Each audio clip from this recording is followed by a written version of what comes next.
Hey guys, Zach here. Today we're going to play a game called the Stanley Parable. I don't really know a lot about it, and not a lot of people have said anything about it. Um, Not even the game itself had a lot to say about the game. I'm going to make a series out of this. Hope you enjoy. Let's discover this game together. I've never played this game. They didn't even really give. This is the story of a man named Stanley. Stanley worked for a company in a big building where he was employee number 427. Employee number 427's job was simple. He sat at his desk in room 427 and he pushed buttons on a keyboard. Orders came to him through a monitor on his desk, telling him what buttons to push, how long to push them, and in what order. This is what employee 427 did every day, of every month, of every year. And although others might have considered it soul-rending, Stanley relished every moment that the orders came in, as though he had been made exactly for this job. And Stanley was happy. And then one day, something very peculiar happened. Something that would forever change Stanley. Something he would never quite forget. He had been at his desk for nearly an hour when he realized that not one single order had arrived on the monitor for him to follow. No one had showed up to give him instructions, call a meeting, or even say hi. Never in all his years at the company had this happened, this complete isolation. Something was very clearly wrong. Shocked, frozen solid, Stanley found himself unable to move for the longest time. But as he came to his wits and regained his senses, he got up from his desk and stepped out of his office. Alright, I'm in control now. Stanley sound. I would hate to be Stanley. Okay. Well, welcome guys. Let's try this game. There wasn't really an introduction to it at all. It just kind of said, we're not really going to tell you about this game, but you'll figure it out. So I've seen some reviews. Some people say it's pretty cool, so let's try it.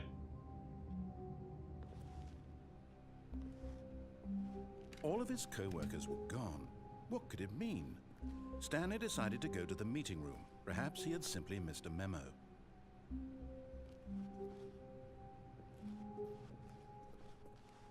Where's the meeting room?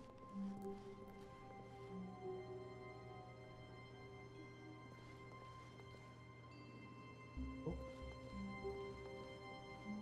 Okay, can't just walk through things. Well, this is the only path.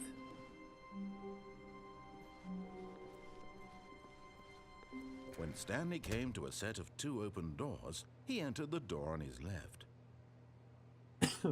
What if I go to the right? Oh man. You know what? Let's go to the right. This was not the correct way to the meeting room, and Stanley knew it perfectly well. Perhaps he wanted to stop by the employee lounge first, just to admire it. Did I miss it? No. Oh, I didn't. Okay. Ah, yes, truly a room worth admiring. It had really been worth the detour after all, just to spend a few moments here in this immaculate, beautifully constructed room. Stanley simply stood here, drinking it all in. The cool thing about this game is you can literally walk, look around. You can't jump.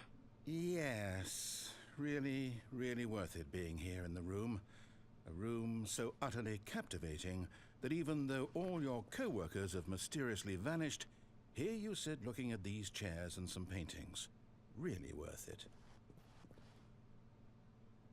I wonder what he'll say if I just stay in here. At this point, Stanley's obsession with this room bordered on creepy. and reflected poorly on his overall personality. It's possible that this is why everyone left.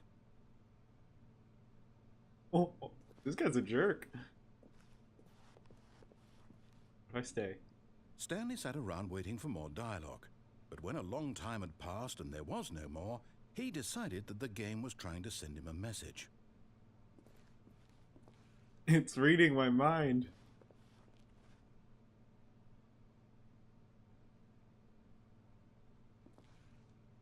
Anything else for me, buddy?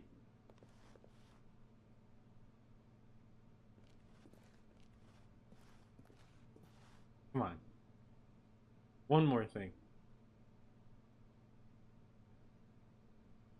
Oh gosh. Okay, whatever. Sorry guys, I'm not waiting. But at last, he'd had enough of the amazing room and took the first open door on his left to get back to business. Gosh, another choice. Over there.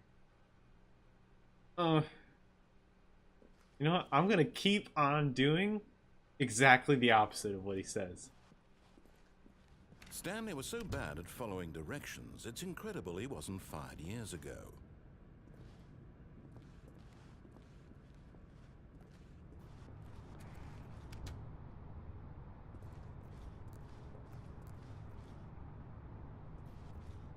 Obviously, it wants me to stand on. Probably gonna go there. Look, Stanley, I think perhaps we've gotten off on the wrong foot here. I'm not your enemy, really, I'm not. I realize that investing your trust in someone else can be difficult, but the fact is that the story has been about nothing but you all this time. There's someone you've been neglecting, Stanley. Someone you've forgotten about. Please, stop trying to make every decision by yourself. Now, I'm not asking for me, I'm asking for her. Her? This is it, Stanley. Your chance to redeem yourself. To put your work aside. To let her back into your life. She's been waiting. Dark. Who is she? That's creepy. Do I have any other options? Oh gosh, guys. Ah! That's her, Stanley. You need to be the one to do this. To reach out to her. If you can truly place your faith in another, then pick up the phone. He told me to pick up the phone. I'm not gonna do it. He's gonna tell me to do it.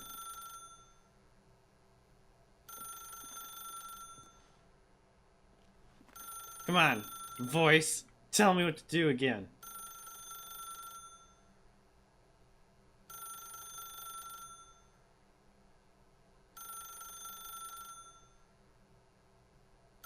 Okay.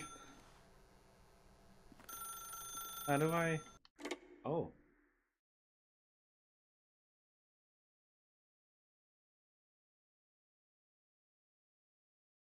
Oh, Stanley, is that you? Hold on, sweetie. Sorry to keep you waiting. I'm just pulling the bread out of the oven. All right. Okay, there we go. All right, now, I want you to come in and tell me all about your day. Oh. Gotcha. Oh, come on. Did you actually think you had a loving wife who'd want to commit their life to you? I'm trying to make a point here, Stanley. I'm trying to get you to see something. Come inside. Let me show you what's really going on here.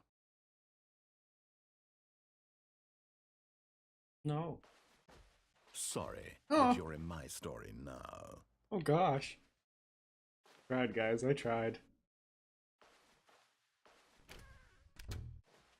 This is a very sad story about the death of a man named Stanley.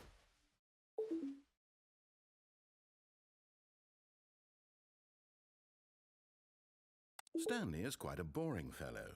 He has a job that demands nothing of him, and every button that he pushes is a reminder of the inconsequential nature of his existence. Look at him there, pushing buttons, doing exactly what he's told to do. Now he's pushing a button. Now he's eating lunch. Now he's going home. Now he's coming back to work. One might even feel sorry for him, except that he's chosen this life. Press right trigger. Oh, I press L. But in his mind, in his mind he can go on fantastic adventures. From behind his desk, Stanley dreamed of wild expeditions into the unknown, fantastic discoveries of new lands. It was wonderful, and each day that he returned to work was a reminder that none of it would ever happen to him. And so he began to fantasize about his own job. First, he imagined that one day while at work, he stepped up from his desk to realize that all of his co-workers, his boss, everyone in the building had suddenly vanished off the face of the earth. The thought excited him terribly. Okay. So he went further. He imagined that he came to 2 open doors and that he could go through either. At last, choice. It barely even mattered what lay behind each door. The mere thought that his decisions would mean something was almost too wonderful to behold. As he wandered through this fantasy world, he began to fill it with many possible paths and destinations. Down one path lay an enormous round room with monitors and mind controls. And down another was a yellow line that weaved in many directions. And down another was a game with a baby. And he called it the Stanley Parable. How long is this gonna last? It was such a wonderful fantasy, and so in his head he relived it again, and then again, and again, over and over, wishing beyond hope that it would never end, that he might always feel this free. Surely there's an answer down some new path, mustn't there be? Perhaps if he played just one more time. But there is no answer. How could there possibly be? In reality, all he's doing is pushing the same buttons he always has. Nothing has changed. The longer he spends here, the more invested he gets, the more he forgets which life is the real one. What I think is happening is this room is slowly changing back to the beginning of the game. Because if you noticed, 427 is my desk.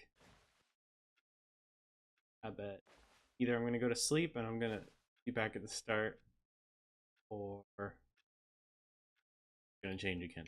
And I'm trying to tell him this, that in this world he can never be anything but an observer, that as long as he remains here, he's slowly killing himself. But he won't listen to me. He won't stop. Here, watch this. Stanley, the next time the screen asks you to push a button, do not do it. Oh, I'm gonna do it because he told me to do it. He told me not to.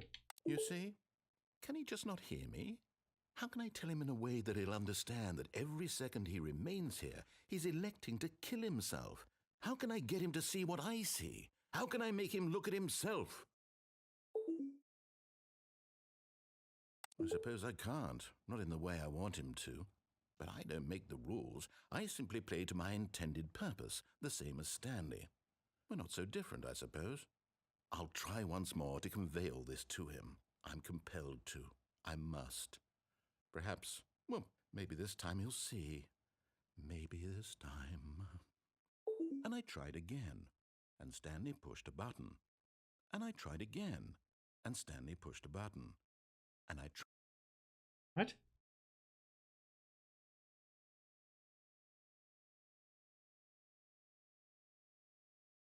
What?